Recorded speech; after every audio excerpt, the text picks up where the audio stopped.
Selamat malam profesional muda, welcome back to Bicara Tentang. Malam hari ini kita akan bicara satu topik yang kemarin di postingan IG sempat ngetren. Apa itu? Kita akan bicara tentang broken home. Nah, topik broken home ini kenapa jadi ngetren? Karena ternyata menurut postingan IG itu Indonesia menduduki peringkat ketiga negara terbanyak yang fatherless. Either because baik karena berfungsian peran ayah di rumah ataupun karena memang ayahnya nggak ada. Nah ini tentu aja fakta yang miris, tapi kenyataannya kalau kita mau lihat sekeliling kita ternyata emang cukup banyak. Dan salah satunya kita hadirkan di sini untuk ngobrol tentang topik ini, yaitu Albert Fernando. Halo. Halo Cemar. Hai. Thank you banget udah nyempetin waktu untuk bisa ngobrol tentang ini gitu. Dan seperti yang kita tahu bahwa Albert adalah sekarang salah satu tim leader di Pro-M. Ya, tapi ternyata Albert punya background keluarga yang termasuk yang tadi itu termasuk dalam broken home. Betul. Albert, tapi kan bukan karena nggak punya ayah, betul nggak? Puji Tuhan masih ada. Iya, jadi ini ceritanya kalau Albert broken home tapi bukan dari pihak ayah yang waktu itu ya. Nah, waktu itu background keluarganya Albert kayak gimana sih? Boleh cerita. Papa mamaku tuh bercerai dari usia 2 tahun, Cek. Gitu. Dari aku usia 2 tahun dan aku baru ketemu mama itu usia 17. Oke. Ya. Tapi sebelum ketemu usia 17 aku tuh gak tahu kok mamaku masih hidup. Karena dulu di briefingnya waktu kecil tuh mama udah gak ada karena kecelakaan. Kayak gitu. Jadi secara background memang tumbuh besar tuh sama papa. Kayak gitu. Jadi kamu tuh sebenarnya mengetahui sampai usia 17 itu yang kamu tahu adalah aku tuh cuma punya papa, aku tidak punya mama gitu kan. Jadi sekitar SMP lah. SMP kan udah mungkin kalau waktu kecil ya wajar mungkin sulit untuk jelasin ya. Orang tua tuh udah bercerai. Nah jadi waktu SMP pertama denger tuh sebenarnya dari tetangga. Kok mamaku tuh masih hidup. Nah langsung tanya, loh kok kata si ini mama masih hidup. Nah baru dijelasin kalau ternyata papa mamaku tuh divorce dari aku umur 2 tahun. Kayak gitu. Jadi selama 17 tahun itu kamu cuma hidup sama papa doang? Yes, gak pernah ketemu sama sekali, kontak pun gak pernah. Oke. Waktu tahu pertama kali bahwa kamu ternyata, loh aku masih punya mama gitu. What's in your mind? Questioning sih, kok disembunyikan gitu, mikirnya ya. Tapi waktu dijelasin ya, coba memahami kalau memang waktu kecil itu ya agak sulit dijelasin konsep perceraian itu seperti apa kan kayak gitu. Tetapi waktu dijelasin pun akhirnya tahu ternyata papa punya luka. Penyebab perceraiannya itu karena mama itu selingkuh. Nah selingkuhnya itu sama tetangga depan rumah. Jadi buka pintu gerbang, nah itu dia. Tapi mama menikah lagi sama orang lain bukan sama tetangga depan itu. Kayak gitu. I see. Ya cukup kompleks ya, makanya mungkin yang terbaik dipikirkan saat itu adalah ya udah pass away kali. Iya udah kamu nggak usah tahu apa-apalah gitu ya. Okay. Tapi uniknya itu walaupun terakhir ketemu mama 2 tahun, aku tuh inget 3 memori sih. Apa tuh? Memori yang pertama itu aku sakit step, jadi di rumah sakit. Nah mamaku datang tuh di umur 2 tahun itu kayaknya. Aku tuh masih inget. Itu memori yang pertama. Memori yang kedua, aku dipangku mama di mobil. Dibeliin mobil Batman. Nah sebelahnya tuh sama cowoknya. Ini bukan tetangga depan rumah dan bukan yang dia nikahi juga. Wow, kamu bisa ingat memori. Ingat 2 tahun. Jadi kita nggak pernah tahu loh anak kecil itu tuh menyimpan memorinya tuh sedalam itu. Wow. Dampak dari orang tua dan sebagainya. Itu tuh nggak lupa sampai sekarang, kecuali kok nanti amnesia baru lupa gitu. Tapi ini nggak lupa. Terus memori yang ketiga itu aku lagi di pojokan rumah kalau nggak salah, di ruangan lagi dengerin papaku tuh ngusir mama, pergi kamu. Nah 3 memori ini tuh nggak pernah lupa. Sampai sekarang kayak gitu. Cuman ya taunya ya udah pisah lah, ya sudahlah kayak gitu. Terus waktu ketika kamu dapat mengetahui fakta bahwa ternyata mama masih ada, kamu berusaha untuk mencari atau? Saat itu karena kan dengar cerita versinya papa kan. Dan waktu papa cerita pun juga cukup painful gitu. Dan aku sebagai anak penasaran memang mama tuh ada di mana, kok nggak pernah relate dengan lagu kasih ibu sepanjang masa. Itu tuh nggak relate gitu. Jadi kok yang aku questioning kok nggak pernah dicari ya. Aku mau nyari juga nggak ada aksesnya gitu. Jadi karena ngelihat papa juga kayak cukup painful waktu nyeritain itu, cukup sakit hati sekali papa karena waktu itu tuh emas dijualin dan lain sebagainya untuk selingkuhannya. Jadi ya daripada nambahin masalah karena hubunganku cukup baik sama papa, ya udah deh gitu. Terima aja sebagai takdir. Oke. Jadi waktu kamu setelah mengetahui itu pun kamu tidak berusaha untuk cari tahu lebih. Saat itu enggak. Oke. Terus, karena kalau ditanya sayang enggak sama mama? Enggak. Benci enggak sama mama? Enggak. Enggak ada rasa aja gitu. Gak ada rasa sama sekali ya. Karena memang ya kamu taunya ya. Ya kayaknya takdir deh gitu. Makanya hidup cuman sama papa. Walaupun ada sedih-sedihnya juga. Dalam artian tuh kok misalkan. Kan biasa waktu sekolah kan terima raport. Pada dijemputnya orang tua lengkap. Nah ini cuman papa. Terus ada yang paling sedih tuh kok lagi main ke rumah tetangga. Lihat anaknya temanku disuapin mamahnya. Terus papanya pulang dari luar kota. Diajak ke mall. Aku diajak sih. Temanku dibeliin mainan, terus mungkin papahnya temanku tuh karena kasihan akhirnya dibeliin mainan yang sama. Cuman di situ tuh sedihnya bukan dibeliin mainannya, cuman kapan ya aku punya keluarga yang ideal kayak gitu. Jadi ada rasa cemburu, iri. Kenapa kok keluargaku nggak ideal, tapi nggak berani follow up lebih lanjut waktu itu. Iya, karena melihat kondisi papanya juga udah, ya udah di papa mau ceritanya udah cukup berat gitu kan. Betul. Dan menurutku nggak gampang juga ya sebagai single parent pria. Papaku nggak nikah lagi anyway. Kayak gitu. Jadi ya sudahlah kayak gitu. Jadi just pertanyaan yang jadi misteri aja. Kayak gitu. Terus dampaknya ke kamu tuh apa sih? Anyway, aku nih anak sulung dan anak bungsu. Jadi anak tunggal. Kayak gitu. Jadi kok orang bilang anak satu-satunya itu dimanja ya enggak juga sih saat itu. Tapi hal yang grow up-nya itu jadi orang yang cengeng justru. Oh ya? Dari SD sampai SMP, recordnya itu hampir setiap hari nangis. Why? Dibully dan lain sebagainya. Pernah di SMP itu ada, namanya itu buku kejadian. Gitu. Jadi hari ini ada apa, hari ini apa. Nama aku tuh selalu ada di situ. Albert menangis karena ini, Albert menangis karena itu, Albert menangis tanpa sebab. Nih siapa yang nulis nih? Kayak gitu. Nah jadi dulu nggak paham kenapa aku secengeng ini kayak gitu. Sampai akhirnya realize bahwa aku tuh cengeng tuh karena takut kehilangan teman. Nah dampak nggak punya kasih sayang seorang ibu, rasa amannya itu juga rapuh sekali. Sehingga kok ada orang ngebully, pikirku dengan aku nangis dia mengasihani aku. Sehingga karena aku berpikirnya kok dia bully aku, apakah dia gak mau temenan ya sama aku kayak gitu. Sehingga aku coba defense-nya itu dengan nangis. Tapi as you know makin nangis makin dibully. Iya karena bilang enak cengeng banget. Makin jadi objek. Dulu sampai ditusukin pakai jangka. Sama teman? Sama teman. Diludahin muka gitu-gitu. Wah itu parah banget sih. Lumayan. Kayak gitu. Jadi kalau ditanya ya grow up-nya tuh jadi orang yang cukup gak pede juga. Kayak gitu. Dan sangat membutuhkan kasihan dari orang. Jadi mencoba merubah diri supaya diterima sama teman-teman. Teman-teman karena even waktu SMP tuh aku tuh sempat nggak naik kelas ya. Kayak gitu karena bukan nggak pinter tapi nggak pernah ngerjain PR. Kayak gitu. Nah jadi pernah pindah ke SMP yang secara akreditasi itu lebih rendah. Isinya tuh orang tawuran semua. Ini nggak nyaman dalam hati itu tawuran tuh nggak nyaman. Orang cengeng mau tawuran kan. Cuman stigma orang pindahan itu kan nakal kan. Nah mencoba untuk nakal itu. Jadi ikut nongkrong di basement, orang pada ngerokok. Untungnya sih aku gak suka gitu. Ikut makan gorengannya. Terus tawuran tapi aku paling belakang. Jadi kok lari lebih gampang. Iya lebih duluan larinya ya. Kayak gitu sih. Jadi dampak selanjutnya itu mencoba merubah diri kali ya. Merubah diri supaya diterima orang. Kayak gitu. Oke. Itu berarti sampai di titik kamu usia yang 17 itu? Yes, betul. Jadi 2 SMA ya. Terus setelah itu ada kejadian apa yang jadi titik balik kamu untuk keluarga kamu? Nah ini menarik nih, ada salah satu anak yang ngebully saya. Waktu SMP itu, terus karena SMA-nya kita beda, tiba-tiba tuh hari Minggu dia ngetok rumah. Ngapain gitu? Gereja yuk ke GMS gitu.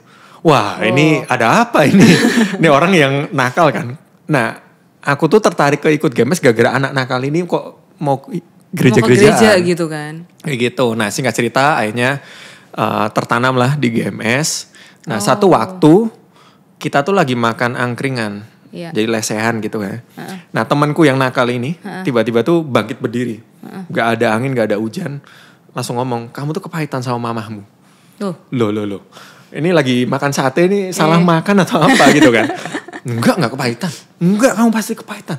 Enggak kepahitan. Enggak, kamu pasti kepahitan. Aku enggak kepahitan kok, dipaksa kepahitan. Kayak gitu kan.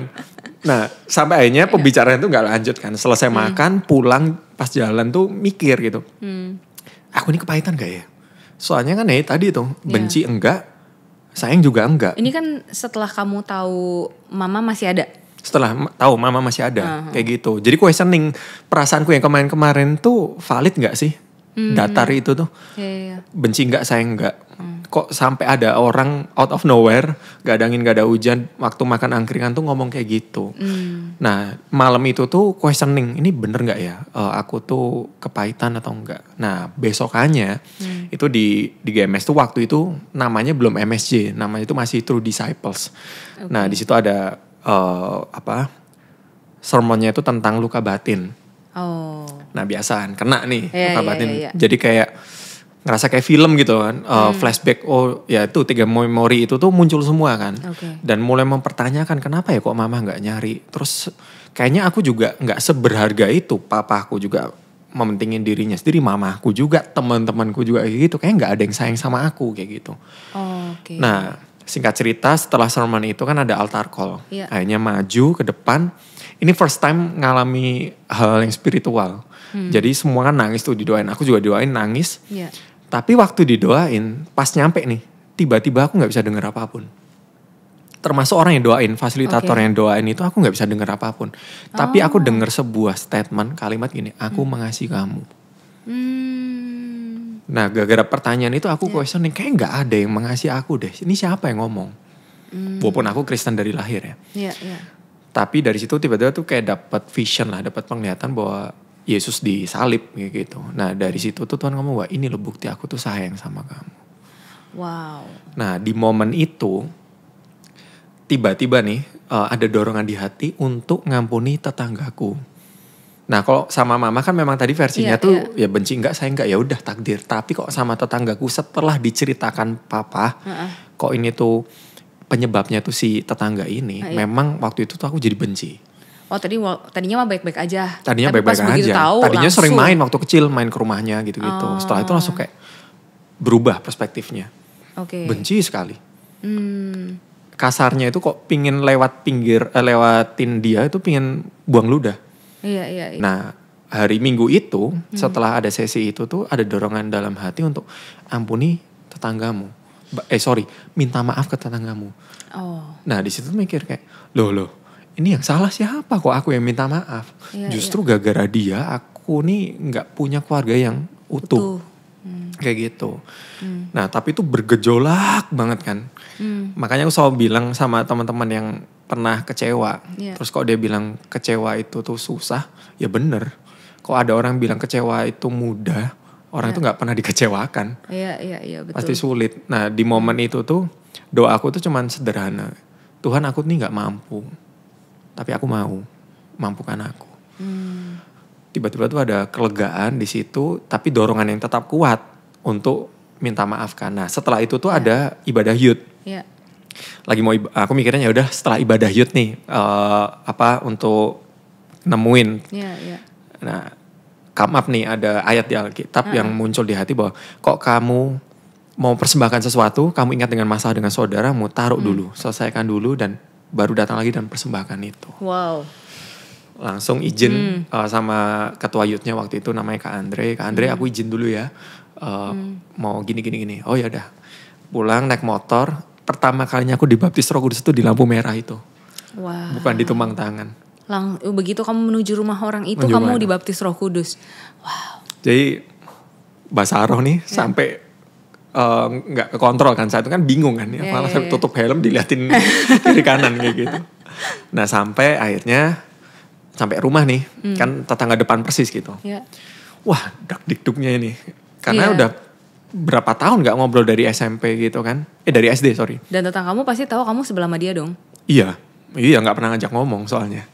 Kayak gitu. Nah ini deg-degan banget karena nggak cuma tetanggaku itu, tapi satu keluarganya itu aku nggak mau berinteraksi lah. Iya. Makanya mereka pasti aware banget. Aware banget. Nah akhirnya parkir sepeda motor. Ini jalan yang nggak pernah aku langkahkan kaki selama ini. Akhirnya masuk ke depan rumahnya, ketok pintu kan. Tok. Yang bukainnya tuh adiknya. Belum ngomong nih. Si adiknya tuh langsung datang, mau apa kamu? Iya deg-degan lah. Nyari ribut ya. Iya. Dikira nyari ribut. Gitu kan? Bener. Dan nah bayangin nih, misalnya Cik Mar lagi mau minta maaf. Iya. Terus direspon kayak gitu. Agak kepancing sih. Agak kepancing ke-trigger lah pasti gitu. Kayak sebentar ini aku mau minta maaf gitu kan. Tapi gak tahu kenapa momen itu tuh kayak perkataannya itu tuh mental dari hatiku. Nah aku percaya tuh Roh Kudus. Once kita willing dengan apa yang menjadi tuntunannya Tuhan tuh pasti cover. Walaupun hati kita tuh gak kuat.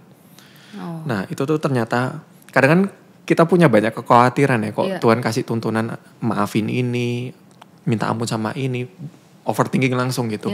Hal yang sama sih gitu. Tapi once kita taat, Tuhan tuh cover. Nah waktu statement itu mental gitu, aku cuma ngomong, Mbak aku mau minta maaf. Tiba-tiba tuh raut mimiknya tuh berubah dan kenapa Bet?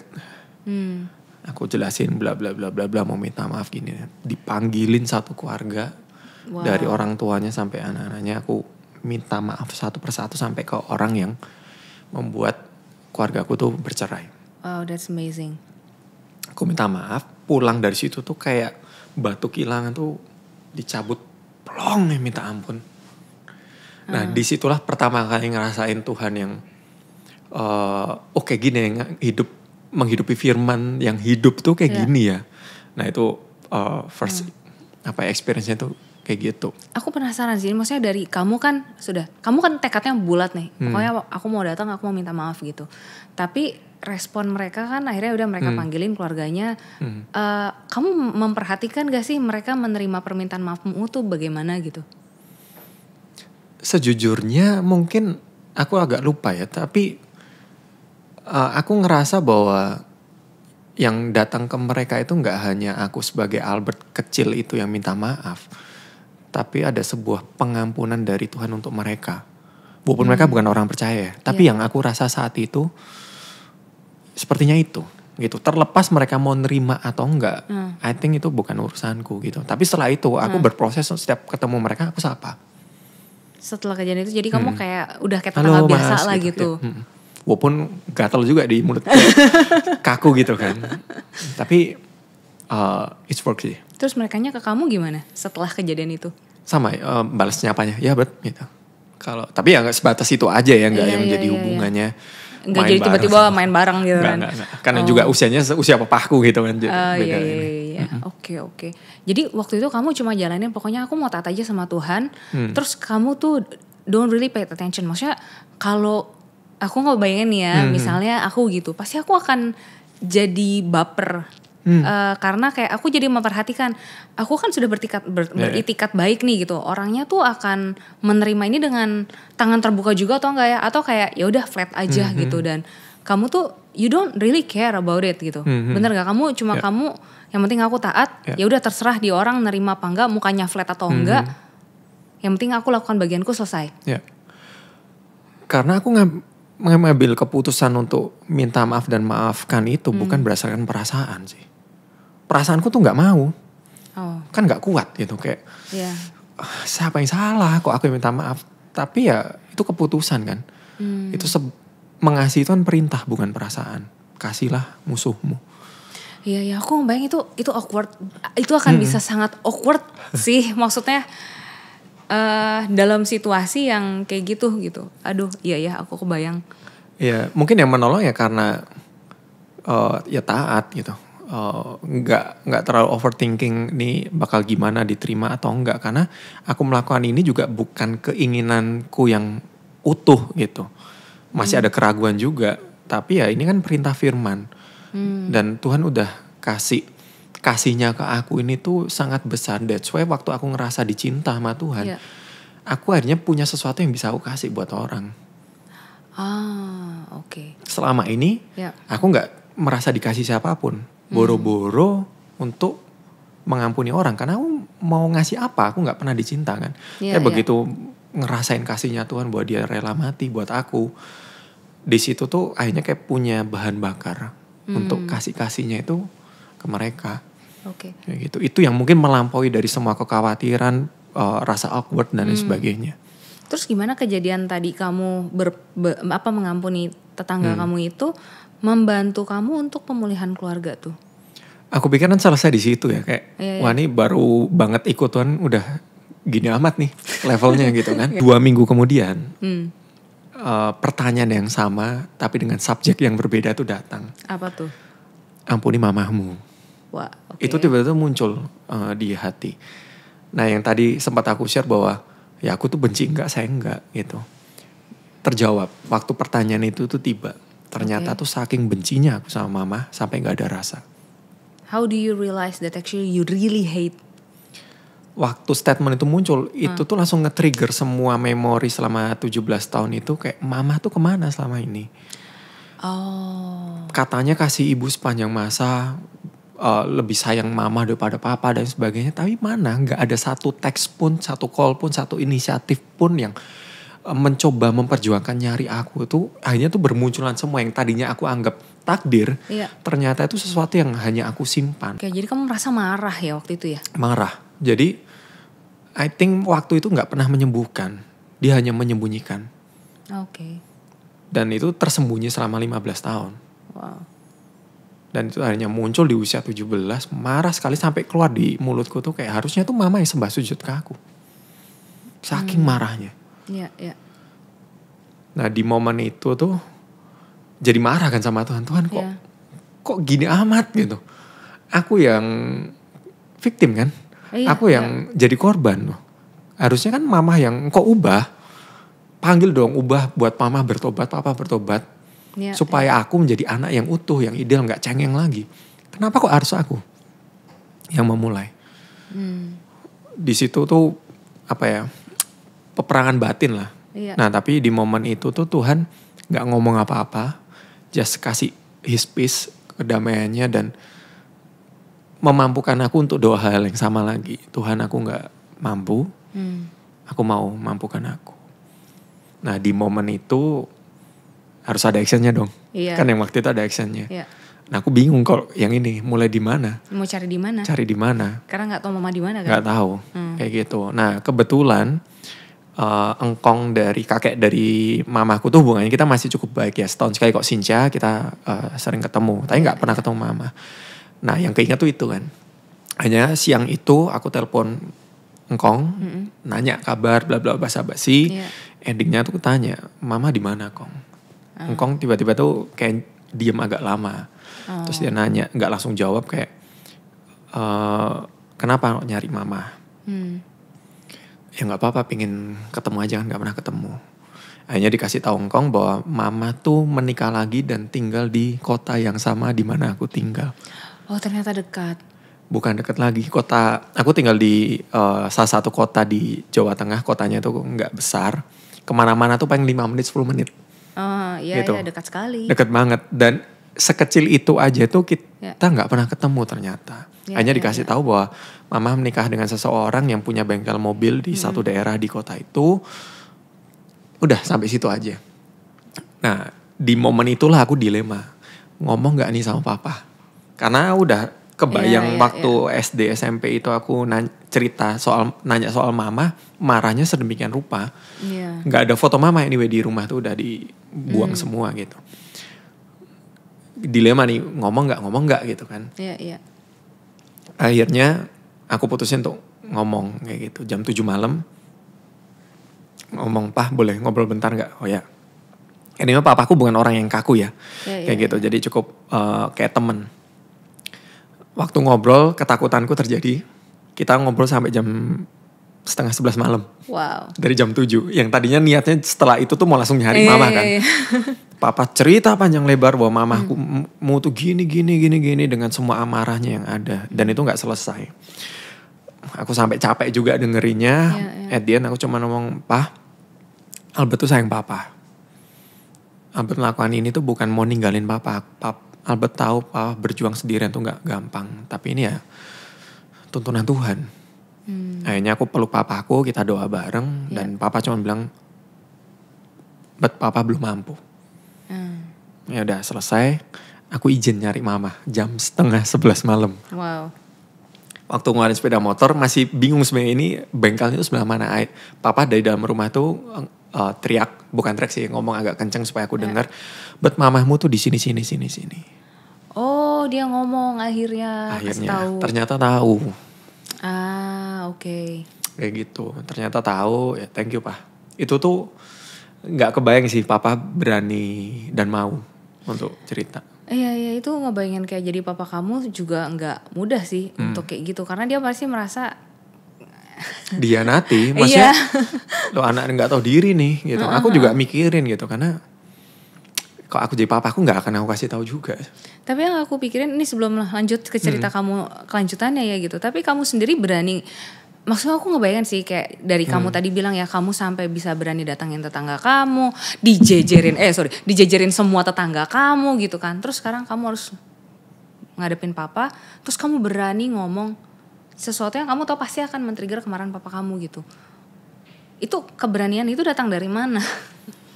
Ya kok klisenya ya pasti dari Tuhan ya. Tapi ya itu memang kebenarannya dari situ sih. Karena itu kan lahir baru ya. Baru lahir baru dan kayaknya ya dorongan untuk experience Tuhan pertama kali. Oh seperti ini ya. Ternyata yang selama ini aku sering dengar kesaksian orang bisa berubah hidupnya gini. Itu gak pernah aku alamin kan. Iya. Begitu ngadepin sendiri. Oh ternyata butuh keputusan yang bulat. Butuh keberanian dan ya ketaatan. At the end ya memang ya Tuhan yang memampukan gitu. Oke. Wah itu luar biasa sih. Terus lanjut. Jadi akhirnya ya udah kamu ke samperin mama kamu. Ya. Terus jam 10:30 kan tuh. Ya. Akhirnya ketemu bengkelnya udah tutup. Aku ketok-ketok, dibukain kayak staffnya gitu kan. Tanya karena dibekali sama engkongku nama suaminya siapa. Aku tanya ini bener bengkelnya Pak ini bukan? Oh betul. Tinggalnya di sini juga atau di mana ya Mbak gitu. Oh di sebelah sana. Nah baru ketahuan tuh. Oh rumahnya tuh di sini deket sekali gitu. Akhirnya itu jam 11-an gitu kan. Wah ini deg-degan udah malam dikira maling kan ya. Akhirnya ketok pintu kan. Ketok pintu. Yang aku khawatirin adalah ketemu suaminya. Ini mau ngomong apa kan. Iya bener. Jam 11 itu gak dibukain. Akhirnya udah besok aja lah. Waktu besok di hati tuh dong balik. Di situ diskusi sama Tuhan. Tuhan udah malam ini. Besok aja kenapa? Balik. Hanya balik ketemu ibu-ibu di daerah situ tanya, "Bu, rumahnya Pak ini bener di situ enggak ya?" "Oh, bener kok." gitu. Oh, ya udah. Hanya ketok lagi untuk kedua kalinya. Di lantai 2 itu ada kayak balkon gitu ya. Nah, dari situ tuh ada keluar sosok perempuan. Nah, ini kayak mama deh. Karena mungkin kalau umur 2 tahun lihat mama nggak banyak berubah lah ya gitu. Tapi kok mama lihat aku dari umur 2 tahun tiba-tiba umur 17 ini siapa malam-malam lagi gitu kan. Di situ aku panggil Bu Sofinya ada. Dan ternyata nggak dijawab dari atas itu. Karena later baru tahu bahwa panggilan mama di sana tuh Vivi. Bukan Sofi. Jadi dia kaget kok ada yang manggil dia Sofi. Akhirnya dia turun, nggak ngomong, turun, buka pintu, udah kayak di sinetron lah. Dia kayak ini bener atau salah, Mah, ini Albert. Akhirnya puji Tuhan bener, gitu. Jadi ya mama langsung hug, kita ngobrol tapi nggak diajak masuk ke rumah. Untungnya waktu itu suaminya tuh lagi main tenis kalau nggak salah. Jadi nggak ketemu. Perfect timing banget. Dan aku baru ketahuan tuh, mama kan akhirnya punya 3 anak. Gitu, anak yang paling besar tuh lihat aku dari jauh. Setelah dia dewasa, kita hubungannya makin baik. Di kemudian hari dia tuh baru cerita, Koko waktu dulu datang tuh aku tahu loh waktu dia masih kecil. Kayak gitu. Nah singkat cerita, kita ngobrol di teras depan. Aku pikir ya, wah keluarga aku pulih nih.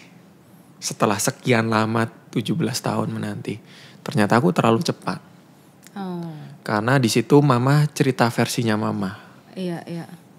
Yang sorry tuh aku nggak bisa cerita di sini, tapi itu cukup pukulan besar sekali. Karena aku nggak pernah kebayang versinya mama tentang papa itu tuh aku nggak pernah.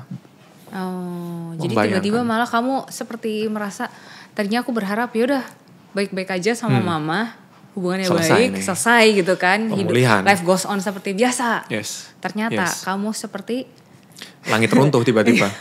Ya, Tiba-tiba yang penuh dengan harapan, tiba-tiba tuh kosong. Perasaan yang muncul malam itu, jam 11 malam itu kita ngobrol 30 menitan. Tiba-tiba kosong kayak, sebentar aku nih gak siap loh dengan fakta yang ini. ya. Nah di momen itu akhirnya pulang, papa tanya dong Ya. besokannya, mama cerita apa? Aku gak berani cerita versinya mama. Ya aku cuma cerita hal yang bisa ditoleransi Ya, gitu. ya. Tapi di momen-momen itu tuh ini menjadi titik balik karena justru di momen ini tuh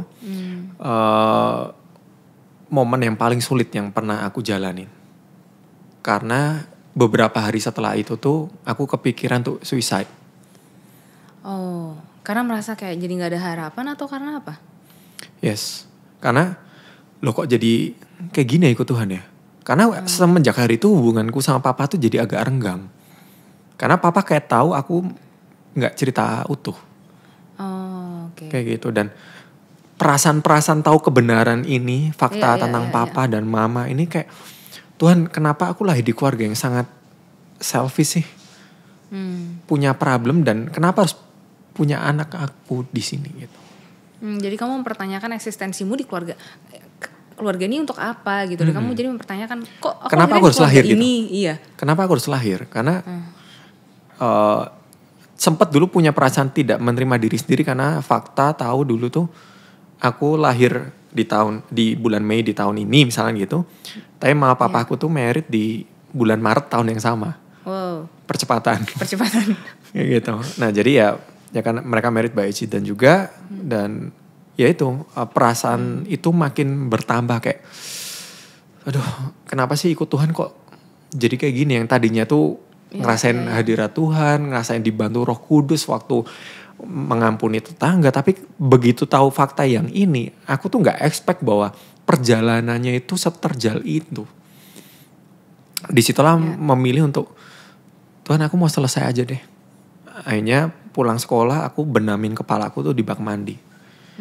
Cuman kan butuh nafas naik lagi. Ya itu namanya. Tapi itu karena di kepala teman-teman mungkin yang dengerin ini pun kalau pernah punya perasaan di titik terpuruk seperti itu, kepalanya tuh panas sekali. Ya. Literally itu panas gitu. Jauh benamin kepala, tapi nggak berhasil. Ya. Setelah itu aku lagi cuci piring, udah mau jedotin kepala ke lemari atasnya gitu. Nah waktu udah mau jedotin gini tiba-tiba tuh ada suara di hati, sebuah pertanyaan. Tuhan tuh selalu datang dengan pertanyaan itu. Tuhan tuh nanya, kamu mau gak keluargamu pulih? Aku ngomong gini, kalau aku gak mau ngapain aku ngerjain ini semua? Hubunganku jadi renggang sama papa, aku harus copot reputasiku lah dan sebagainya untuk minta maaf dan lain sebagainya. Kok nggak karena mau? Ya untuk apa? Ya. Aku mau Tuhan. Nah di momen itu Tuhan tuh jawab, kalau engkau mau terima mereka apa adanya.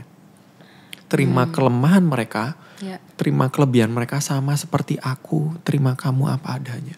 Disitulah aku ngerasa bahwa vision yang aku lihat waktu awal itu tentang Tuhan salib. Tuhan disalib itu tuh gak hanya karena mencintai aku yang baik. Ya. Tapi waktu aku masih hidup dalam dosa, waktu hidupku rusak, tapi Tuhan tetap sayang sama aku. Ya. Rasa cinta itulah yang membuat aku kayak, oke Tuhan, aku mau menerima mereka. Disitulah aku berhenti menuntut untuk papaku berubah, aku berhenti menuntut untuk mamaku berubah. Oke. Di situ komit. Just love them. Perubahan sikap apa tuh yang terwujud dari keputusan kamu untuk menerima mereka apa adanya? Tentu deh kok kita punya orang tua itu kan pasti ada lucu-lucunya juga. Kita sebagai anak juga lucu-lucu quote-unquote-nya. Lebih mudah mengasihi orang yang gak dikenal daripada orang-orang terdekat kita. Karena kita udah tahu sisi terburuknya dan kita udah tahu, udah kayak punya forecastingnya gitu. Ini dari historinya kayak gini gak mungkin berubah gitu. Nah dari banyak kelemahan-kelemahan dari papa maupun mama, walaupun sampai itu 2010 aku ketemu mama itu tuh, tetap mama tuh gak kontak duluan setelah itu. Tetap aku harus nyari. Jadi tidak merubah keadaan. Kayak Oke. gitu. Walaupun udah tukeran nomor handphone.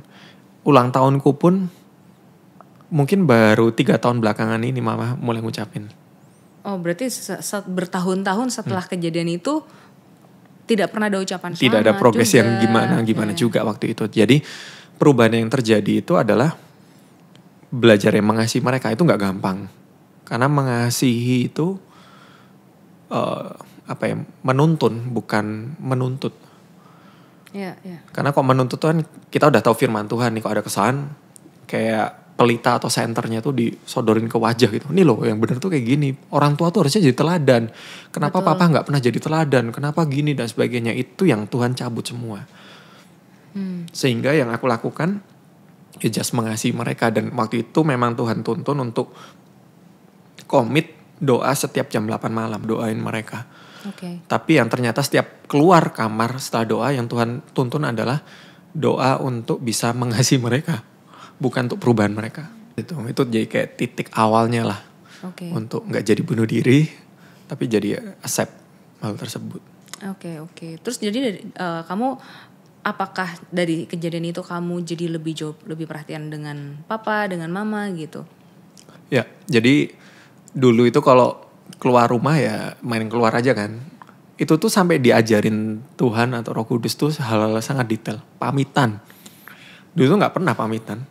Kayak, "Pah pergi dulu ya." Ya. Bingung papa, apa? Gitu. Gak pernah kayak gitu kan biasanya. Yep, Albert mau pergi dulu. Oh ya hati-hati gitu. Setelah itu dinaikin levelnya. Tambahin Tuhan memberkati. Wih. Wah ini makin gatel juga kan. Kita keluarga Asia yang gak mudah untuk ngomong kayak gitu kan. Kayak, "Pak pergi dulu ya Tuhan berkati." Apa? Suruh ngulang lagi gitu kan. Tuhan memberkati gitu. Oh ya, sampai itu. sekarang itu jadi budaya. Iya. Biar berkatnya double ya. Berkatnya double. Iya 2 kali ya. Betul. Jadi hal-hal sederhana justru kayak contoh even kok kebiasaan sering main di luar gitu ya. Stay di rumah. Oh, okay. Nonton TV bareng papa, ngobrol dan sebagainya. Jadi ada hal kecil, bukan hal spektakuler. Bahkan pernah 1 kali karena lahir baru ya, nggak tahu prioritas, pelayanan terus gitu.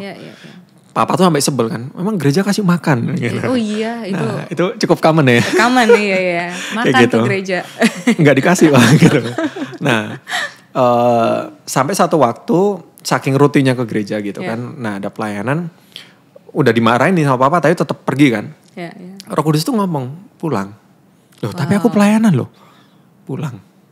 Akhirnya aku izin sama pemimpin gitu, sorry aku kayak terlalu banyak jadwal, bla bla bla, boleh digantiin nggak nih ada penggantinya gitu. Oh ya udah nggak apa-apa, ternyata boleh kan. Nah akhirnya pulang, nggak ngomong tuh, bingung kan papa, nggak jadi pergi, nggak, awkward banget, nggak mungkin tapi bilang Roh Kudus suruh balik gitu. Tapi hal kecil itu yang ternyata yang Tuhan ubahkan itu tuh tidak hanya hati, tapi ya proses kita membangun hubungan ke orang tua, itu yang mulai dipupuk dari hal kecil, bukan hal spektakuler yang tiba-tiba Tuhan melawat gitu, itu enggak seperti itu, hal kecil. Jadi sehari-harinya malah yang berubah. Betul. Terus aku penasaran itu kan kamu di keluarga kan. Dan kalau sebelumnya kan kamu kan anak yang cengeng, terus kan objek bullying. Nah setelah pemulihan demi pemulihan ini, apakah kamu berubah jadi orang yang lebih kuat? Lebih maco gitu ya? Lebih maco ya. Nah iya sih, itu... Nah kalau area ini tuh rasanya cukup supranatural perubahannya gitu. Jadi tiba-tiba jadi cukup pede, percaya diri ya. Cukup konten lah gitu. Jadi nggak merasa aku tuh tidak berharga. Karena udah ngerasa safe, walaupun papa mamaku nggak ideal. Aku punya bokap nih di surga yang ideal sekali, yang sempurna. Nah itu tuh ternyata memulihkan gambar diri. Sehingga waktu ketemu orang itu berani tuh lihat matanya, ngobrol. Dan even ketemu teman-temanku yang ngebully aku kan masih, apa tuh masih nangis gak lu gitu kan. Udah ditangkapnya dengan santai, gak yang take it personal terus jadi menghindar tuh enggak. Aku samperin, jangan ngobrol, tapi gak diajak berantem juga. Maksudnya jadi mereka jadi respect. Jadi gitu. Bahkan kamu ke pergaulan pun berubah ya? Berubah. Oke. Jadi kalau ditanya ya sumbernya ya karena gambar diri ini yang akhirnya pulih. Karena kan sebetulnya idealnya itu kan kita itu konten karena ya keluarga yang ideal. Tapi kan kita tidak seberuntung itu punya keluarga yang cukup ideal. Betul. Nah Tuhanlah yang mengisi kekosongan itu, memulihkan itu. Walaupun saat itu kondisinya belum banyak berubah tentang parentingnya. Dan yang terlebih yang Tuhan sadarkan setelah itu, karena Tuhan kasih tuntunan untuk 2012, 2 tahun setelah itu tuh ngajak ketemu papa mama. Wow, oke. Nah ini momen yang sakral waktu itu. Kenapa? Karena papa tuh kayak, Bet ngobrol sama mama. Dikasih ruang kita ngobrol dan ada dorongan dalam hati itu untuk aku tuh ngajak ngomong ke papa, mama dan engkongku sama mamaku juga. Apa yang terjadi kok tiba-tiba ini kok kumpul setelah 17 tahun gak pernah kan kayak gitu. Karena ya waktu awal aku lahir baru tuh ya memang ada dorongan dari Tuhan untuk ya bersaksi, kesaksian sama teman-teman. Tapi ke keluarga sendiri tuh gak pernah kesaksian. Kok bisa sih seorang Albert nih tiba-tiba ngampuni. Di momen itu tuh aku cerita semua hal yang tadi aku ceritakan. Ke mereka. Poin per poinnya semua. Dan yang aku gak expect, engkongku tuh nangis. Engkongku minta maaf. Wow. Karena ternyata secara struktural dari engkongku tuh ya cerai, dari mamaku cerai, papaku cerai, dua keluarga tuh cerai semua. Wow. Engkongku tuh menikahi, mohon maaf, pekerja seks komersial yang melahirkan mamaku ini. Dan akhirnya menikah lagi sama orang lain kayak gitu. Dan ini nggak mudah gitu. Dan engkongku tuh minta maaf karena dia tidak tahu bahwa ini tuh kutuk yang terbuka dan sebagainya. Karena dorongan dari Tuhan saat itu ada kamu harus ngomong ke mereka untuk aku patahkan kutuk keluarga ini. Wow, kamu bisa dituntun spesifik banget ya. Tahun per tahun. Masih ada nih tahun-tahun kedepannya juga. Tapi di 2012 itu untuk pertama kalinya, nanti kok bisa di-share fotonya, ada fotonya juga. Itu pertama kalinya ketemu dan ya itu kita akhirnya doa bareng untuk mutusin kutuk. Itu. Nggak ada PAW-nya, just doa aja. Tapi kita ngerasain hadirat Tuhan yang kuat sekali dan ada pemulihan di situ tuh pertama kalinya kita pulih. Dan siangnya setelah itu tuh kita ketemu sama cicinya mama yang mereka juga nggak pernah ngobrol. Kayak gitu. Aku ngelayani cicinya mama bareng mama sama papa. Itu pertama kali ngerasa pelayanan bareng keluarga kayak gini ya. Kayak gitu. Itu di 2012.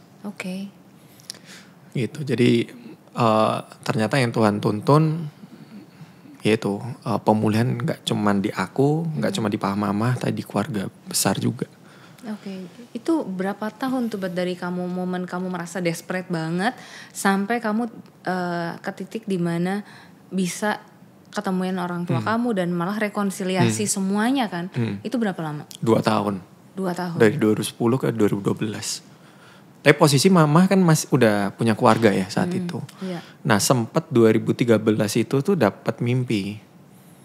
Kalau quote-unquote papa dan mama tuh bersatu. Nah aku gak berani mendoakan itu. Kan mama udah punya keluarga, aku respect itu. Tetapi karena memang waktu itu masih jarang ngobrol sama mama ya. Waktu ketemu mama tuh perasaan tuh kayak orang asing. Dia pelukan tuh gak ngerasa mama, kayak orang baru kenalan. Karena gak pernah tahu ketemu juga kan. Sukanya makan apa, bercandanya yang seperti apa tuh gak tahu gitu kan. Nah jadi 2013 atau aku agak lupa tahunnya berapa, di momen itu tuh ternyata mama berpisah. Cuma dari 3 anak ini yang bareng mama, yang keluarga barunya itu 2 ikut mama. Kayak gitu. I see. Wow, itu banyak banget ya yang ternyata Tuhan kerjain pelan-pelan tapi faithful. Maksudnya Tuhan tuh setia banget ya. Dia kerjain satu-satu tapi done. Selesai tuh. Yes. Percaya sama Tuhan tuh pengalaman yang aku dapat tuh akhirnya tuh kayak kita lagi contoh cemar bungee jumping, lompat. Tapi dipotong talinya. Wah. Sepercaya itu bakal selamat. Tapi setakut itu karena gak ada jaminannya. Perasaannya tuh kayak gitu. Untuk menanti janjinya Tuhan. Nah jadi di momen itu akhirnya dapat tuntunan lagi tuh Cemar. Tuntunannya adalah di tahun, aku lupa 2017 atau 2016. Menjebak papa mama tuh ke Jakarta. Aku beliin tiket pesawat beda flight. Papa pagi, mama mama pagi, papa agak siangan gitu. Ketemu di bandara tuh, lo gitu kan.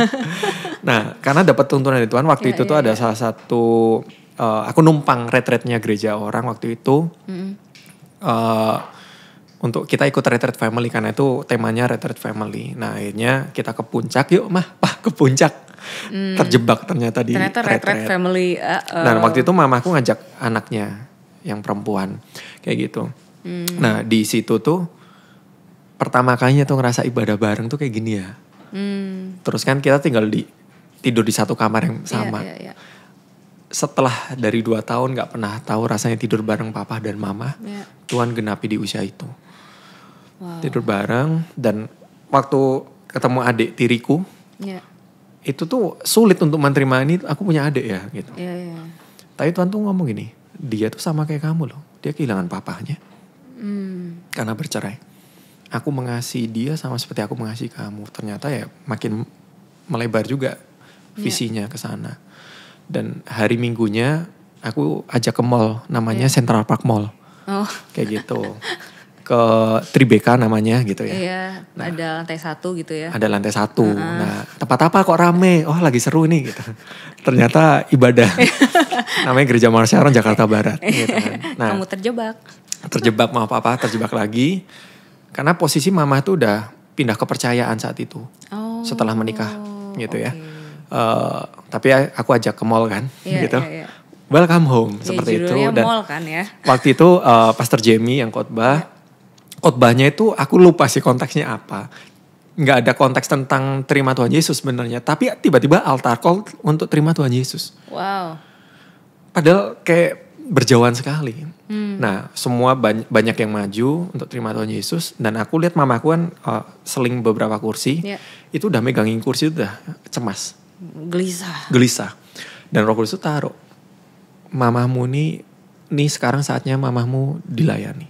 Karena dulu aku kan menuntut dalam artian karena ngeliat kondisi papa dan mama gak bisa berubah dan sebagainya tuh kayak udahlah utus siapapun hamba Tuhan dari pedalaman mau dari manapun tuh datang untuk nginjilin mereka. Karena ya aku gak bisa sebagai anak kayak gitu.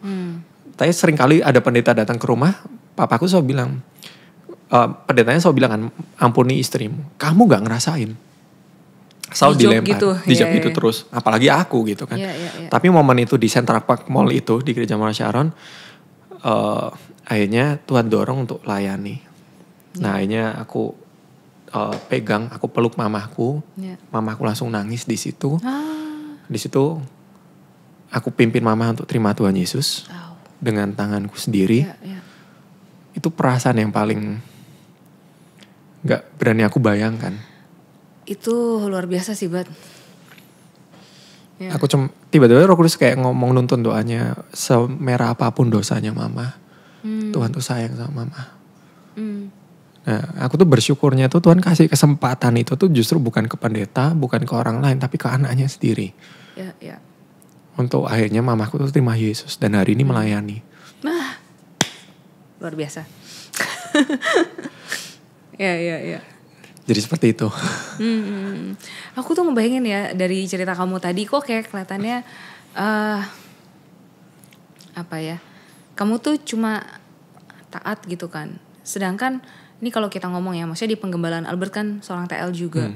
Jadi di penggembalaan aku sendiri sebagai coach, aku sering banget berhadapan dengan ya nggak cuma dari anak penggembalaan sih, tapi maksudnya dari orang-orang yang aku temuin gitu.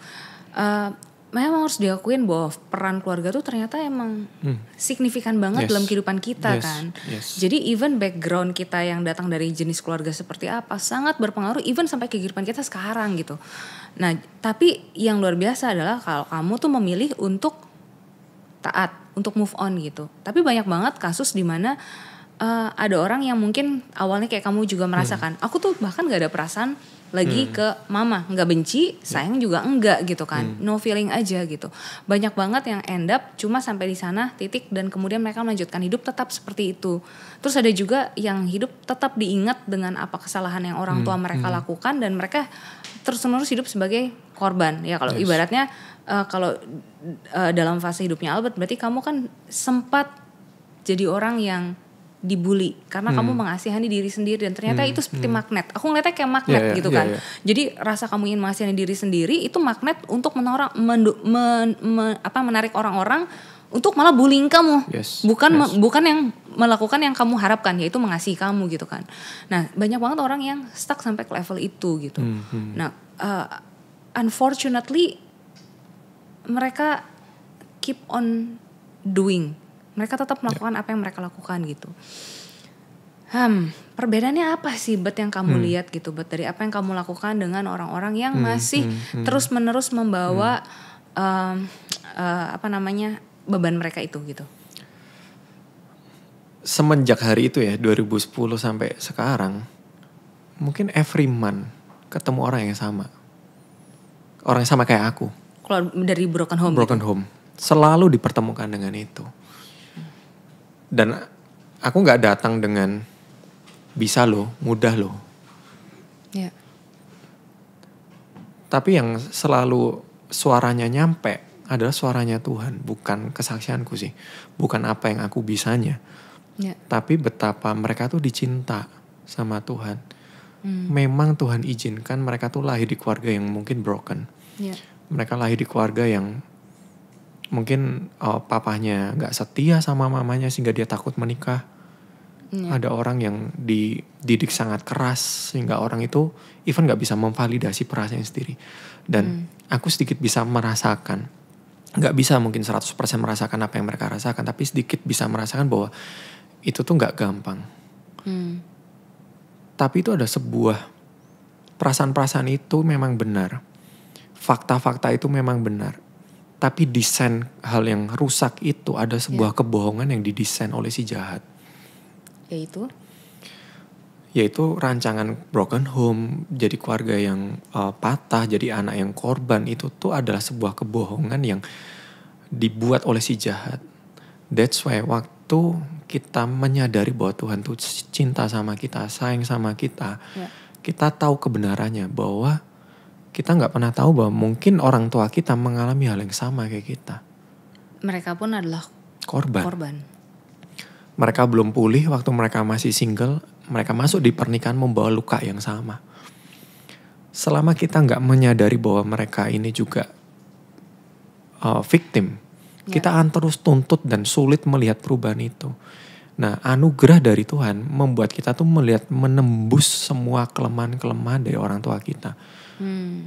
Nah, kebenaran inilah yang selalu Tuhan suarakan setiap ketemu orang-orang yang sama. Once bagian kita ini tuh just membuka hatinya kita. Nah, ini momen yang paling gak mudah. Bukan ketaatannya anyway. Tapi membuka hati kita untuk terima cintanya Tuhan, sayangnya Tuhan. Bahwa kita itu tuh bukan apa kata orang yang ngebully itu, bukan apa kata mama papahmu yang mungkin sempat melabeli kamu. Tapi apa yang Tuhan katakan bahwa kita ini biji mata Tuhan, kita ini berharga. Tuhan punya rencana yang besar sekali. Dulu tuh aku gak berani mimpi besar. Gak berani. Tapi begitu ngerasa dicinta Tuhan dan Tuhan sangat nyata, cukup membuka diri sebetulnya. Nah, waktu membuka diri akhirnya kita mendapat sesuatu yang kita gak punya sebelumnya. Upaya kita untuk bisa mengampuni, mengasihi, bahkan membawa perubahan ke keluarga kita, itu tuh gak pernah bisa dilakukan oleh tangan pribadi kita, kekuatan kita. Karena kalau kita contoh sekarang kita di sini ada lampu gitu. Kita ini kan gak punya energi untuk menyalakan lampu. Enggak. Tapi kita punya keputusan untuk pencet saklarnya. Betul. Just keputusan aja. Makanya ini yang selalu aku sampein juga ke teman-teman yang ngalami hal yang sama. Doanya yang sama. Tuhan, aku tuh gak mampu. Vulnerable aja. Memang susah. Tapi aku mau. Mampukan aku. Nah, once kita punya keputusan itu untuk mau, Tuhan tuh yang kasih kekuatan itu. Dan kita akan melihat bahwa hal-hal itu heran sekali. Waktu dijalanin, percayalah tidak semudah seakan-akan Albert tuh taat sekali ya, punya kemampuan ini dan itu. Enggak. Betul-betul tuh ikut campur tangan Tuhan. Kayak waktu awal memulai itu, waktu minta maaf ke tetangga, itu kan mental. Itu kok enggak punya defensif dari Tuhan. Roh Kudus yang ngejaga hatiku. Udah batal itu, ceritanya gak ada di sini nih. Iya. Jadi yang membedakan bukan karena aku punya keahlian tertentu atau ketaatan yang lebih, enggak. Tapi ya karena keputusan. Jadi kok perbincangan hari ini didengar oleh pendengar kita saat ini, mungkin pertanyaan yang sama akan datang. Kamu mau enggak? Terus bagaimana cara punya kerelaannya juga gitu. Maksudku kan kamu bilang kamu memutuskan gitu. Tapi kan ada langkah selanjutnya tuh, rela untuk nerima. Tadi kamu bilang kan, nerima orang tua kamu apa adanya gitu. Terus rela juga untuk tidak menuntut pembalasan gitu kan. Karena kalau dalam beberapa anak yang aku tangani gitu, mereka memang merasa mereka belum rela untuk melepaskan pengampunan itu. Jadi seakan-akan ya kalau aku sakit harus dibalas sakitnya dong. Mereka harus ngeliat itu gitu. Nah itu kamu pernah ada di titik itu gak sih? Kayak kamu harus merelakan nih. Merelakan bahwa mungkin apa yang kamu inginkan, which is sebenarnya kayak harusnya mereka doang yang datang ke aku. Harusnya mereka doang kayak gini, harusnya mereka yang berubah. Nah itu tapi kamu relakan bahwa itu gak akan jadi sesuai dengan keinginan kamu gitu. Hal yang bikin aku awalnya sempat gak rela adalah waktu SMP itu pernah suruh bikin puisi tentang ibu. Namaku kan Albert ya, jadi tahu absennya di depan. Nama ya. Gitu. Itu tuh baru sulit sekali untuk membayangkan ibu tuh kayak gimana. Jadi cuman sebatas ibu dan diketawain orang.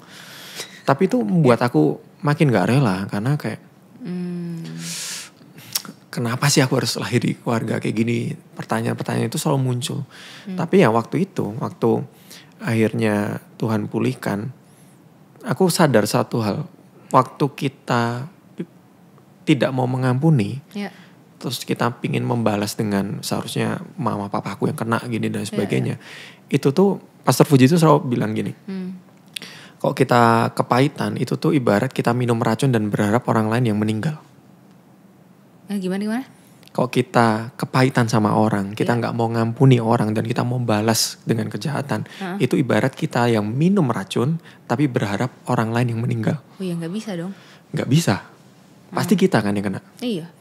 Nah, tidak mengampuni akhirnya membawa kita nggak pernah kepada masa depan. Trauma, trauma itu selalu membuat kita tuh nggak bisa melihat harapan. Tapi once kita mau percaya sama Tuhan, dijahit, dibuka lukanya dulu sih memang. Itu sakit sekali. Ya itu yang sebenarnya banyak orang kenapa jadi gak rela, sebenarnya kan harus membongkar lukanya sendiri. Betul. Kamu harus menghadapi kenyataan itu. Iya, kenyataan, rasa takut kamu, rasa penolakan itu, rasa pahitnya. Ya karena harus menghadapi diri sendiri dulu sebenarnya kan. Betul. Ini memang tidak tentang orang tua kita. Tapi ya tentang kita waktu kita membuka diri, berarti siap disayat-sayat. Itu memang sakit. Saking sakitnya yang perasaanku flat aja tuh tiba-tiba jadi meledak kan. Iya, tiba-tiba sampai pingin bunuh diri juga dan sebagainya. Gak gampang. Tapi memilih mau mati kena racun, atau kita willing disayat sebentar aja. Sebentar aja. Tuhan buka. Memang sakit. Karena orang tuh cenderung gak mau merenung di masa lalunya. Gak happy. Untuk mengingat-ingat masa-masa yang tidak mudah itu tuh gak happy. Menyakitkan sekali. Apalagi kalau dibicarakan. Tapi waktu aku ketemu orang-orang yang sama kayak aku ajak ngobrol ini kan membuka.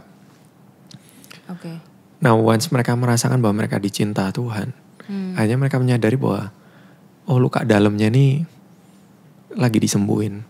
Kok kita pingin tahu, kadang ada orang-orang yang saya temui itu bilang ya aku udah mengampuni kok gitu. Tapi begitu diajak ngobrol di area itu tuh kayak ketrigger lagi. Patokannya ya kok kita pernah jatuh. Kok bekas luka tuh gak bisa hilang ya. Kecuali kok dioperasi plastik gitu ya. Nah tapi kok kita pingin tahu lukanya itu udah sembuh atau belum, pegang aja. Selama dipegang masih sakit. Berarti itu belum sembuh. Masih bernanah. Perlu dibuka. Karena luka dalam. Tapi once orang yang sudah sembuh, justru bekas lukanya ini kayak ibarat orang pahlawan pulang perang. Kakinya hilang satu misalnya gitu. Kita menang. Ini tanda aku menang. History, bekas luka ini. Bukan lagi menjadi victim, tapi jadi victorian. Menjadi sebuah kemenangan. Dan kita ini gak bertanding untuk menang anyway. Karena kemenangannya udah Tuhan kasih. Kita bertanding dari kemenangan itu. That's why kita cukup membuka diri kita untuk Tuhan ubah hati kita. Dan stop untuk menuntut perubahan orang tua lebih dulu atau keluarga kita. Karena yang Tuhan lebih tertarik adalah mengubah sikap hatinya kita. Nah, itu yang menolong. Itu ngingetin aku kayak, tadi kan kamu bilang kan bahwa kamu diminta sama Tuhan untuk kayak, udah terima orang tua kamu, terima mereka apa adanya. Cuma ini kalau ngomong jujur ya, di dysfunction family, itu kebanyakan kan akhirnya ketika anak-anak yang bertobat, akhirnya ya itu yang ada orang mengusahakan pemulihan keluarga seperti kamu, ada juga yang sebenarnya kayak keluarganya belum pulih. Contoh sebenarnya keluargaku, aku juga masih working on my family gitu kan, untuk pemulihan kedua orang tua aku gitu. Tapi ada masanya justru ketika keluarga itu dysfunction, anak itu karena ketika kita bertobat, kita tahu nih apa yang harus kita lakukan gitu kan. Jadi akhirnya kita yang seperti seakan-akan mengambil peran orang tua. Iya kan, jadi kita yang mendoakan mereka, kita yang istilahnya lebih ngomong, quote unquote, bukan ngomong beneran, tapi pinter. Iya, yang memberikan perhatian gitu kan. Terus kalau orang tuanya lagi nyeleneh memberikan nasihatnya, kita jadi yang membenarkan gitu kan. Jadi ibaratnya kayak kita mengambil peran orang tua sebenarnya gitu. Terus kalau di aku pribadi gitu, aku kadang tuh kayak merasa gitu, ada di satu titik di mana kok aku tuh orang tua banget ya. Aku tuh gak merasa kayak jadi anak lagi gitu. Padahal kenyataannya aku tetap anak dan mereka orang tua gitu kan. Nah, apakah kamu pernah ada merasa seperti itu, dan bagaimana kamu menempatkan diri bahwa kamu tuh tetap anak loh? Satu masa, di masa proses itu tuh aku tiba-tiba lagi udah posisi kerja ya. Tiba-tiba tuh dapet, terima telepon dari stranger gak tahu siapa. Kirain klien gitu kan, aku angkat. Albert ya? Iya, ada yang bisa dibantu. Tolong bilang dong ke mamahmu. Loh, apa ini? Gitu. Tolong jangan deketin papa saya. Dan ayahnya cerita papahnya tuh udah usia 70 anyway. Udah kayak kakek. Karena anaknya ini khawatir mama hanya pingin rumah, harta benda dan sebagainya. Karena ini keluarga yang setauku ya menantikan warisan itu. I see. Sebagai anak malu gak? Malu lah. Di tengah proses yang Tuhan lagi poles baik nih, tiba-tiba cedar. Kayak gitu kan. Marah dalam hati, malu iya. Jujur. Aku dengerin, wah itu sepanjang dari Bogor sampai Kemayoran. Gak selesai ngomongnya. Udah pengen konfrontasi kan sebagai aku yang lebih tahu kebenaran. Mama nih salah nih. Pingin menahkodai kan. Akhirnya Tuhan lembutin hati. Kamu telepon mamahmu video call, just dengerin. Jangan ngomong apapun. Dengar, aku tanya, mama bener gini. Aku konfirmasi. Dan bener, mama sedang dekat dan sebagainya. Kesel kan? Mah emang gak ada pria lain. Gitu. Usianya kan ada yang lebih muda. Gitu. Umur 70 kan mohon maaf, tinggal tunggu waktu gitu. Mama masih dengan kerasnya juga bilang bahwa ya waktu kan gak ada yang tahu, gitu. Di momen itu tuh rasa marah, rasa kecewa Tuhan jadi satu di sini. Tapi Tuhan tuh terus proses untuk aku mau dengerin, mama tuh butuhnya apa sih itu. Akhirnya sampai ceritain mama tuh di titik sekarang dia single parent wanita, gedein 2 anak yang masih sekolah saat itu nggak mudah. Nah aku sebagai anak diajar Tuhan, walaupun udah tahu kebenaran untuk nggak ngotbahin. Memenangkan keluarga itu nggak bisa dengan khotbah. Akhirnya aku just, yaudah Albert doain mama ya, supaya kekosongan mama, kerinduan mama itu tercover. Dan Tuhan kasih hikmat buat mama. Bisa nggak aku untuk langsung ngomong, mama salah ambil keputusan, mama bikin malu anak. Bisa aku ngomong gitu.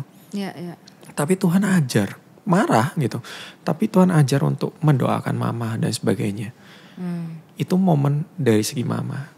Dari akhirnya hubungannya itu tidak lanjut. Oh, puji Tuhan. Puji Tuhan. Di sisi papa, aku baru tahu setelah menikah. Waktu itu pulang ke daerah. Kemudian aku lagi mandi. Papa tuh cerita sama istriku Vina. Cerita kenapa akhirnya papaku tuh bisa maafin mama. Itu nggak pernah diceritain ke aku. Karena ya selama ini kan pendeta datang kan mental terus kan. Iya. Nah di situ tuh papa cerita ya karena Albert sebagai anak yang seharusnya jadi korban punya hak untuk kecewa sama orang tuanya. Tapi dia menunjukkan bahwa menerima aku papahnya ini yang sangat buruk. Itulah yang mengubah papa mau mengampuni mama. Itu aku nggak tahu cerita itu, aku tahu justru mah dari Vina. Mungkin terlalu malu untuk cerita langsung ke anaknya gitu. Nah jadi untuk menjawab hal itu memang sangat dimaklumi, sangat bisa dipahami bahwa kadang kok kita udah tahu kebenaran lebih dulu kita kesal. Tapi kan kebenarannya orang tua kita belum tahu kebenaran walaupun mereka udah Kristen. Iya. Kita perlu tunjukkan kebenaran itu lewat buah kita kan. Betul. Nah buah itulah yang akhirnya dicicipi orang tua kita. Makanya lihat hal kecil tadi. Kayak nyapa, Tuhan memberkati, pamitan, pelayanan tahu prioritas. Hal itulah yang ternyata mengubah, bukan hal spektakuler. Ya. Itu jadi lucu ya. Jadi kayak kita ini mengampuni orang tua kita. Dan mereka tuh justru pulih karena kita memaafkan mereka. Yes. Ya. Itu aku bisa bilang mungkin mereka itu nggak ngerti apa yang terjadi, tapi mereka ngerasain kasihnya Tuhan lewat perbuatan kita gitu kan. Nggak bisa masuk logika. Nggak bisa. Dan akhirnya mungkin itu yang akhirnya malah memulihkan keluarga. Justru kenapa harus ada satu orang yang bertobat dulu dan dia mengambil langkah aktif seperti yang Albert lakukan ya karena itu kuncinya tuh untuk memulihkan seluruh keluarga kita yang belum kenal Tuhan gitu. Ya. That's why memang gak mudah, ibarat tadi banci jumping tadi itu. Menanti janji Tuhan itu nggak tahu kapannya tiba. Iya betul. Tapi hanya Tuhanlah yang menjanjikan ending yang pasti. Yes. Bahwa masa depan kita itu penuh harapan. Yes. Aku ingat ayat di Alkitab waktu Tuhan ngomong ke murid-muridnya, bertolaklah ke seberang. Tuhan gak mention, gak peduli soal badai di tengah danau itu kan. Yeah. Tidur aja di buritan kapal. Betul. Pertanyaan pasti Tuhan tahu ada badai itu. Pasti dia tahu. Tapi yang dia peduli kan kita nyampe. Yeah. Nah kita kudu sepercaya itu sama Tuhan bahwa badai kita nyampe. Walaupun di tengahnya ada badai dan sebagainya. As long as ada Tuhan ada di kapalnya kita. Tuhan yang berkarya kok sama kehidupan kita. Amin. Luar biasa. Ini gak terasa, kita tuh udah 1 jam lebih ngobrol ya. Oh iya? Iya, karena timernya udah keluar terus dari tadi. Jadi untuk episode bicara tentang kali ini, kita sudahi dulu di sini. Tapi ternyata topik ini tuh seru banget ya. Dan ini bahkan baru membahas sampai kita mengampuni orang tua kita. Kita nerima keluarga kita, tetap mengasihi keluarga kita, nerima mereka apa adanya. Baru nyampe sini loh. Masih panjang ceritanya kan. Oke, profesional muda. Jadi malam hari ini pembicaraannya sampai sini dulu ya. Tapi sepertinya emang harus ada lagi topik ini ya. Jadi sampai ketemu di episode selanjutnya dengan Mariana host kalian dan juga Albert Fernando. Bye-bye. Bye-bye.